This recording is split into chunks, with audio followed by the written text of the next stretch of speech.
ഇപ്പോൾ Shri P C George നമ്മോടൊപ്പം telephone line ചേരുന്നുണ്ട്. ശ്രീ പി സി ജോർജ്, രാവിലെ ഉണ്ടായ ഹൈക്കോടതിയുടെ പരാമർശങ്ങൾ താങ്കൾ അറിഞ്ഞിട്ടുണ്ടാകും. അതിന്റെ ഡീറ്റെയിൽസ് വളരെ കൃത്യമായി ഇപ്പോഴാണ് ലഭ്യമായത്, പുറത്തു വന്നത്. അതായത് മുഖ്യമന്ത്രി ബാർ കോഴ കേസിൽ ഇടപെട്ടു എന്ന് കൃത്യമായി തന്നെ കോടതി പറയുന്നു. അങ്ങനെ കൾപ്രിറ്റായി നിൽക്കുന്ന ഒരു മന്ത്രിക്ക് ക്ലീൻ ചിറ്റ് നൽകി മുഖ്യമന്ത്രി സംസാരിക്കരുതായിരുന്നു എന്നൊക്കെയാണ് കോടതി പറഞ്ഞിട്ടുള്ളത്. ശ്രീ പി സി ജോർജ്, അതായത് വളരെ വ്യക്തമല്ലേ സംഭവം എന്താ? ബഹുമാനപ്പെട്ട മുഖ്യമന്ത്രി കീഴിലുള്ള ഡിപ്പാർട്ട്മെന്റ് മാത്രമാണ് വിജിലൻസ് ഡിപ്പാർട്ട്മെന്റ്. ആ വിജിലൻസ് ഡിപ്പാർട്ട്മെന്റിന്റെ അടിസ്ഥാനത്തിലുള്ള നടപടികളാണ് നടന്നുകൊണ്ടിരിക്കുന്നത്. സ്വാഭാവികമായി ഇവിടെ സംഭവിച്ചിരിക്കേണ്ട മുഖ്യമന്ത്രി തന്നെ പറയാണ്, പോലീസ് നമ്മുടെ വിജിലൻസ് തിരുവനന്തപുരം കോടതിയും ഹൈക്കോടതിയും ഫൈൻഡിങ്ങും മാണി കുറ്റക്കാരനാണെന്ന് പറഞ്ഞില്ല. സംശയരഹിതമായി പറഞ്ഞില്ലെങ്കിൽ പോലും അത് പരിശോധിക്കപ്പെടേണ്ട തുടരന്വേഷണം വേണമെന്ന് പറഞ്ഞ സാഹചര്യത്തിൽ മാണി രാജിവെക്കും. മാണി രാജിവെക്കുമ്പോൾ മുഖ്യമന്ത്രി പറയേണ്ടത് എന്താ? മുഖ്യമന്ത്രി നിഷ്പക്ഷ നടപടി സ്വീകരിക്കുന്നത്. മുഖ്യമന്ത്രി പറയുന്നു ഭരണഘടനാ ലംഘനം, സത്യപ്രതിജ്ഞാ ലംഘനമാണ് ഉമ്മൻചാണ്ടി നടത്തുന്നത്. ഉമ്മൻചാണ്ടി പറയുകയാണ് KM മാണി നിരപരാധിയാണ്. ഒരു മുഖ്യമന്ത്രി KM മാണി തന്റെ ക്യാബിനറ്റിലെ ഒരു മന്ത്രി നിരപരാധിയാണെന്ന് പറഞ്ഞിട്ട് അദ്ദേഹത്തിന്റെ ഒരു ഡിപ്പാർട്ട്മെന്റ് അന്വേഷിച്ചാൽ എങ്ങനെ ഇരിക്കും? അതാണ് ഇന്ന് ബഹുമാനപ്പെട്ട ഹൈക്കോടതി ചൂണ്ടിക്കാണിച്ചത്. അതായത് ബഹുമാനപ്പെട്ട ഉമ്മൻചാണ്ടി സത്യപ്രതിജ്ഞാ ലംഘനമാണ് നടത്തിയിരിക്കുന്നത്, ഭരണഘടനാ ലംഘനമാണ് നടത്തിയിരിക്കുന്നതെന്ന് വളരെ വ്യക്തമായി ഹൈക്കോടതി ഇന്ന് പരാമർശത്തിൽ പറഞ്ഞിരിക്കുക. നാണം മാനം ഇതൊക്കെ ഒന്നും ഇല്ല ഉമ്മൻചാണ്ടിക്ക്. ഉമ്മൻചാണ്ടി അവിടെ ഇരുന്നോട്ടെ. പക്ഷെ ഒരു ഹൈക്കോടതിയിൽ ഈ രീതിയിൽ പറയുകയും CBI എൻക്വയറി വേണ്ടതല്ലേ എന്ന് ചോദിക്കുകയും ചെയ്താൽ പിന്നെ ആ മന്ത്രി കസേരയിൽ ഇരിക്കുന്നത് ഉചിതമാണോ എന്ന് ഉമ്മൻചാണ്ടി ചിന്തിക്കണം. ഏറ്റവും ഗതികെട്ട സാഹചര്യം ഈ തെരഞ്ഞെടുപ്പ് രംഗത്ത് ഇത്രയും ഭീമമായ ഒരു പരാജയം ഏറ്റുവാൻ ഉമ്മൻചാണ്ടി ചിരിച്ചോണ്ടിരിക്കുകയല്ലേ. ഉമ്മൻചാണ്ടി ബീഹാറിലും ഒറീസയിലും ഒക്കെ എന്തുണ്ടെന്ന് അന്വേഷിക്കുക. ഒന്ന് ആലോചിച്ച് എവിടെ പോയി നിൽക്കുക ഇത്. ഇപ്പോഴാണ് ഹൈക്കോടതി ഇത് പറഞ്ഞത്. ഹൈക്കോടതി ഇത് പറഞ്ഞ സാഹചര്യത്തിൽ ഉമ്മൻചാണ്ടി രാജിവെക്കണം. പ്രധാനപ്പെട്ട കാര്യം, ഒന്നാം പ്രതി ഉമ്മൻചാണ്ടി, രണ്ടാം പ്രതി ബാബു, മൂന്നാം പ്രതിയാണ് ശ്രീ KM മാണി. ആ KM മാണി ഒറ്റ കൊടുത്തതും ഉമ്മൻചാണ്ടി, ഒന്നാം പ്രതി ഉമ്മൻചാണ്ടിയാണെന്ന് എല്ലാവർക്കും അറിയാം. അദ്ദേഹം മുഖ്യമന്ത്രിയാകാൻ കളിച്ചു എന്നുള്ള വൈരാഗ്യമാണ് ഉമ്മൻചാണ്ടി തീർത്തത്.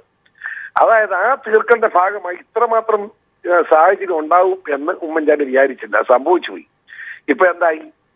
ഇപ്പൊ രണ്ടാം പ്രതിയെപ്പറ്റി പറയുമ്പോ KM മാണിക്കെതിരെ FIR എടുത്ത ക്വിക്ക് വെരിഫിക്കേഷൻ FIR എടുത്തു, എൻക്വയറി റിപ്പോർട്ടായി. എന്തുകൊണ്ട് ബാബുവിന്റെ കാര്യം വിടുന്നില്ല? ബാബുവിന് കാശ് കൊടുത്തെന്നും കാശ് 2 പ്രാവശ്യം കൊണ്ട് കൊടുത്തെന്നും അത് തന്നെയല്ല ബാബുവിന് വേണ്ടി കാശ് വിരിച്ചെന്നും ഇങ്ങനെ എത്രയോ സാക്ഷികളെ സ്റ്റേറ്റ്മെന്റ് വിജിലൻസിന് കയ്യിലിരിക്കുക. പ്രിലിമിനറി എൻക്വയറി, അങ്ങനെ പ്രിലിമിനറി എൻക്വയറി റിവാർഡ് ഇല്ല വിജിലൻസിന്. ക്വിക്ക് വെരിഫിക്കേഷന് ശേഷം FIR ഇടുന്നതാ. FIR KM മാണിയുടെ FIR സാഹചര്യത്തിൽ അതിന് എത്രയോ മുമ്പ് ബാബുവിന്റെ FIR ഇടേണ്ടതാ. അപ്പൊ മാണിക്കൊരു നിയമം, ബാബുവിനൊരു നിയമം, ഉമ്മൻചാണ്ടിക്ക് വേറെ നിയമം. ഇതെന്നാ നിയമം? അത് അവിടെയാണ് ശ്രീ പി സി ജോർജ്. ഒരുപക്ഷെ മാണിയുടെ കാര്യത്തിലാണ് ഇന്നിപ്പോൾ കോടതി ഇത്തരം കാര്യങ്ങൾ നിരീക്ഷിക്കുകയും ഒരുപക്ഷെ ഒരു പരിധിവരെ കോടതിയിലെ കാര്യങ്ങളായാലും ഒരു പരിധിവരെ മുന്നോട്ട് പോയിട്ടുമുള്ളത്. പക്ഷെ അതിനും അപ്പുറത്തേക്കുള്ളൊരു വ്യാപ്തിയാണ് ബാർ കേസിനുള്ളത്. ഈ വിധത്തിൽ ഇന്നിപ്പോൾ മാണി ഒഴിവായി മന്ത്രിസഭയിൽ നിന്ന് ഒഴിവാക്കി നിൽക്കുന്ന ഒരു സാഹചര്യമാണ്. കോടതി പറഞ്ഞതുപോലെ തന്നെ CBI അന്വേഷണമല്ലാതെ മറ്റൊരു അന്വേഷണം നടന്നാൽ മാണിയിൽ കാര്യങ്ങൾ ഒതുങ്ങില്ലേ? മാണി കാര്യങ്ങൾ ഒതുങ്ങില്ലെന്നല്ല, പ്രശ്നം ഉണ്ടാകാൻ പോകുന്നത് എവിടെയാ? നമ്മൾ മനസ്സിലാക്കിയത് ഈ അന്വേഷണത്തിന് എന്ത് അർത്ഥം ഉമ്മൻചാണ്ടിയുടെ? കാരണം വിജിലൻസ് ഡിപ്പാർട്ട്മെന്റിന്റെ ഹെഡ് എന്ന് പറയുന്നത് DGP-യാണ്. വിൻസെന്റ് പോൾ എന്ന DGP അദ്ദേഹം സ്വയം വിരമിച്ചല്ലോ. അപ്പൊ വേറെ എത്രയോ DGP-മാരുണ്ട് ഇവിടെ. ആ DGP-മാരെ വെക്കണ്ടേ? ഋഷിരാജ് സിംഗ് ഉൾപ്പെടെ, ജേക്കബ് തോമസ് ഉൾപ്പെടെ പല DGP-മാരുണ്ട്. അതെല്ലാം മാന്യന്മാരായ DGP-മാരാണെന്ന് പേരെടുത്ത് DGP-മാരാ. കള്ളന്മാർക്കും കൊള്ളക്കാർക്കും കൂട്ടിയിരിക്കുന്ന DGP-മാരല്ല. ആ DGP-മാരെ അവിടെ വെക്കുന്നതിന് പകരം താരതമ്യേന ജൂനിയറായ ഉമ്മൻചാണ്ടിയുടെ ഒരു സ്റ്റൂജെന്ന് വരെ ജനങ്ങളുടെ ഇടയിൽ സംസാരമുള്ള ADGP ശങ്കർ റെഡ്ഡിയെ കൊണ്ട് DGP-യുടെ സ്ഥാനത്ത് പോസ്റ്റ് ചെയ്യാന്ന് പറഞ്ഞാൽ അതിനാൽ തന്നെ വിജിലൻസ് കള്ളന്മാരുടെ കേന്ദ്രമായിരുന്നല്ലേ തെളിവ്. വിജിലൻസ് ആരാ നയിക്കാൻ പോകുന്നത്? റാൻ മൂളുന്ന വിൻസൻ പോളിനേക്കാൾ റാൻ മൂളുന്ന വെറും ഒരാളെ കൊണ്ടൊന്ന് ADGP ആയിട്ടുള്ള ആളെ കൊണ്ട് അവിടെ വെച്ചപ്പോ ഉമ്മൻചാണ്ടി തീരുമാനം എന്താന്ന് എല്ലാവർക്കും മനസ്സിലായി. അപ്പൊ എന്താ മാണി ഇപ്പം മിണ്ടാതിരിക്കുന്ന? ഇപ്പം എന്തെങ്കിലും മാണി മിണ്ടിയാൽ ഉമ്മൻചാണ്ടി മാണിയെ പിടിച്ച് ജയിലിലിടും. മാണിയെ മാത്രമല്ല റേഡിയെയും മകനെയും ഭാര്യയും ഒക്കെ പിടിച്ച് ജയിലിടുമെന്ന് മാണിക്കറിയാം. ഉമ്മൻചാണ്ടിയുടെ സ്വഭാവം നല്ലോണം അറിയാവുന്ന ആളാണല്ലോ മാണി. അതുകൊണ്ട് ഇപ്പൊ തൽക്കാലം സ്തുതിയിൽ നിൽക്കുക. സംഭവിക്കാൻ പോകുന്നത് എന്താ? CBI എൻക്വയറി വന്നാൽ മുഖ്യമന്ത്രിയിലേക്ക് വരിക. അപ്പൊ സ്വാഭാവികമായി ഉമ്മൻചാണ്ടിയാണ് കാശ് കൊടുത്തുവിട്ടതെന്ന് ബോധ്യമുള്ള സ്ഥിതിക്ക് മാണിയുടെ കുറെ സത്യങ്ങൾ പുറത്തു വരും. ഉമ്മൻചാണ്ടിയും ബാബു എല്ലാം അകത്ത് വരും. ഇതെല്ലാം ജയിലിൽ പോകും.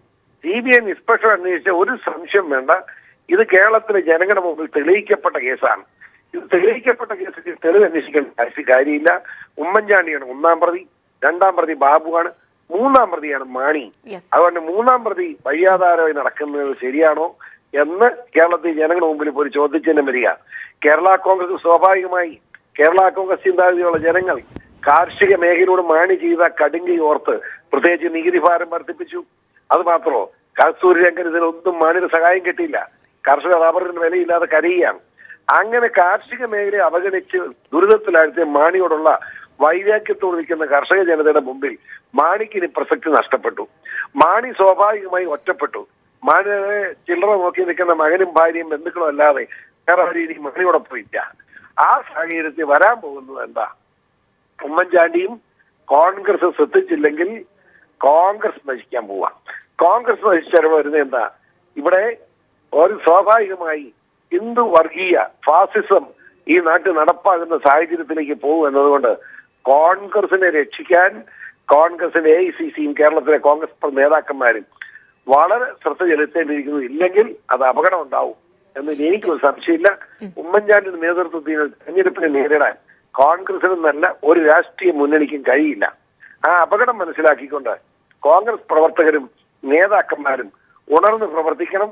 ഉമ്മൻചാണ്ടിയെ ഗവൺമെന്റ് രാജിവെച്ച് ജനറൽസ് നേടാൻ KPCC തീരുമാനമെടുക്കണം എന്നാണ് എനിക്ക് വിനയപരിസരം അഭ്യർത്ഥിക്കാനുള്ളത്. വളരെ നന്ദി ശ്രീ PC ജോർജ്. ഈ അവസരത്തിൽ നമ്മോട് സംസാരിച്ചതിന്. മുഖ്യമന്ത്രി ബാർ കോഴ കേസിൽ ഇടപെട്ടു എന്ന ശക്തമായ ഒരു നിരീക്ഷണമാണ് ഹൈക്കോടതി നടത്തിയിരിക്കുന്നത്. ബാർ കോഴ കേസുമായി ബന്ധപ്പെട്ട് കേസ് ഡിസംബർ 2 വീണ്ടും പരിഗണിക്കും.